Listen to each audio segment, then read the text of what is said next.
सोचिए, अगर एक दुनिया में ऐसा शख्स आए जो खुद को अल्लाह कहने लगे और लोग उसकी बात भी मान ले। एक ऐसा फितना जिसे कयामत से पहले आने वाला सबसे बड़ा फितना बताया गया है। जी हाँ, हम बात कर रहे हैं दज्जाल की।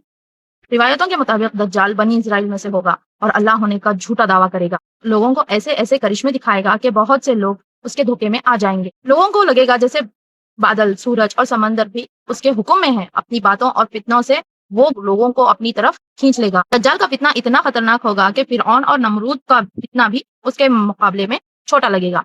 इसीलिए हर मुसलमान के लिए दज्जाल को पहचानना और उसके फितने से बचना बहुत जरूरी है। अब सवाल ये उठता है कि दज्जाल की जो निशानियां अहादीस में बताई गई हैं, क्या उनका मतलब वही है जो हम देखते हैं, या उनमें कोई गहरा पैगाम भी छुपा हुआ है? कुछ उलमा फरमाते हैं कि अहादीस में जो कुछ बयान हुआ है, हमें उस पर वैसे ही ईमान रखना चाहिए। जब कुछ दूसरे उलमा कहते हैं कि इन निशानियों में गहरी हिकमत और इशारे भी मौजूद हैं। मिसाल के तौर पर किसी इंसान का मीनार से भी लंबा होना, उसकी पेशानी पर काफिर लिखा होना, फिर सिर्फ 40 दिन में पूरी दुनिया का सफर कर लेना, या इतने बड़े घोड़े पर सवार होना जिसके कान बहुत बड़े हों। अगर ये सब निशानियां बिल्कुल जाहिरी और साफ होती तो हर शख्स दज्जाल को फौरन पहचान लेता। फिर ईमान की आजमाइश का मकसद ही बाकी ना रहता। इसीलिए बहुत से उलमा कहते हैं कि इन निशानियों को सिर्फ जाहिरी नहीं बल्कि गहरे माने भी हैं। अहदीस में आता है कि दज्जाल की पेशानी पर काफिर लिखा होगा, लेकिन अगर ये लफ्ज किसी को साफ साफ नजर आ जाए तो फिर उसकी पहचान में कोई मुश्किल ही ना रहे, ईमान की आजमाइश का मकसद भी खत्म हो जाए। इसीलिए कुछ उलमा फरमाते हैं इसका मतलब ये है कि दज्जाल की असल पहचान उसके कामों, उसकी सोच, अल्लाह के खिलाफ उसके झूठे दावे से होगी। जो ईमान वाले होंगे उसकी हकीकत को समझेंगे।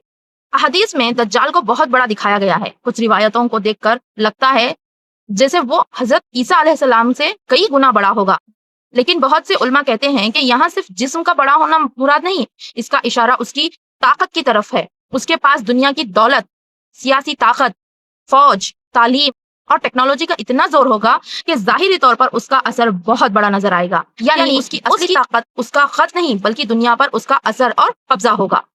अहदीस में दज्जाल की सवारी का भी अजीब जिक्र मिलता है। उसके कानों के दरमियान बहुत बड़ा फासला होगा, उसकी रफ्तार बहुत तेज होगी, उससे बहुत शोर निकलेगा और उसके साथ बदबू भी होगी। कुछ उलमा इसकी तशरीह करते हुए कहते हैं ये आज के तेज रफ्तार सफर के जरिए हो सकते हैं, जैसे गाड़ियां, रेलगाड़ियां और हवाई जहाज। यानी दज्जाल ऐसी चीजों का इस्तेमाल करेगा जिनकी मदद से वो बहुत कम वक्त में बहुत दूर तक पहुंच सकेगा। मशहूर आलिम बदियुज़्ज़मा कहते हैं कि दज्जाल का थोड़े ही वक्त में दूर तक पहुंच जाना और उसकी खबरें हर जगह फैल जाना आज के दौर की तेज कम्युनिकेशन और ट्रांसपोर्ट की तरफ इशारा हो सकता है।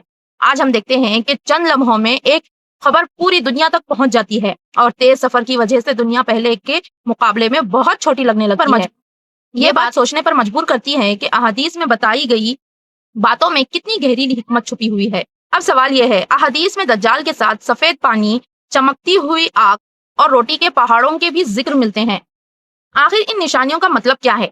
अहादीस में आता है कि दज्जाल की आवाज मशरिक से मगरिब तक पहुंच जाएगी। कुछ उलमा इसकी तशरीह करते हुए फरमाते हैं कि आज के दौर में रेडियो, टीवी, इंटरनेट और सोशल मीडिया के जरिए एक ही पैगाम चंद लम्हों में पूरी दुनिया तक पहुंच जाता है। यानी दज्जाल का फितना सिर्फ एक जगह तक सिमट कर नहीं रहेगा बल्कि हर घर और हर इंसान तक पहुंचने की कोशिश करेगा।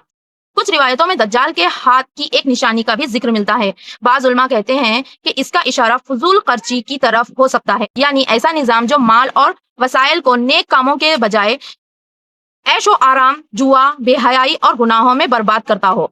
हदीस में आता है कि दज्जाल 40 दिन तक रहेगा।